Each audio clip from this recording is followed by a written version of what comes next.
दोस्तों आप लोग देख रहे हैं राइजिंग भोजपुरी और राइजिंग भोजपुरी में आप लोगों का बहुत बहुत स्वागत है। दोस्तों खेसारी लाल यादव का 2021 का पहला होली गाने का पोस्टर को रिलीज कर दिया गया है। गाने को लिखे हैं मनीष माही और उस पोस्टर को आप लोग अपने मोबाइल के स्क्रीन पर देख पा रहे होंगे। दोस्तों उस गाने का नाम है देवर रंगे चोली। इस गाने में म्यूजिक दिए हैं गौरव रोशन और ये एक सोलो सॉन्ग है, यानी इस गाने को सिर्फ खेसारी लाल यादव ही गाए हैं। दोस्तों आप लोगों को बता दें कि इस गाने को एंगल म्यूजिक यूट्यूब चैनल से रिलीज किया जाएगा। हालांकि कब रिलीज किया जाएगा अभी कोई रिलीज डेट अनाउंस नहीं किया गया है, लेकिन 2 से 3 दिन के अंदर आप लोगों को ये गाना एंगल म्यूजिक यूट्यूब चैनल द्वारा सुनने को मिलेगा। काफी दिनों बाद खेसारी लाल यादव का एंगल म्यूजिक द्वारा गाना रिलीज हो रहा है, तो देखना होगा कि गाने का परफॉर्मेंस कैसा होता है। तो दोस्तों 2 से 3 दिन के अंदर आप लोगों को ये गाना एंगल म्यूजिक द्वारा सुनने को मिलेगा, तब तक आप लोग वेट कीजिए। तो आप लोगों को कैसा लगा खेसारी लाल यादव का 2021 का पहला होली गाना का पोस्टर कमेंट सेक्शन में जरूर बताइएगा।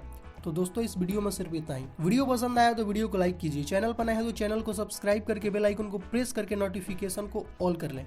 तो दोस्तों मिलते हैं एक नए वीडियो में नई खबर के साथ, तब तक के लिए धन्यवाद।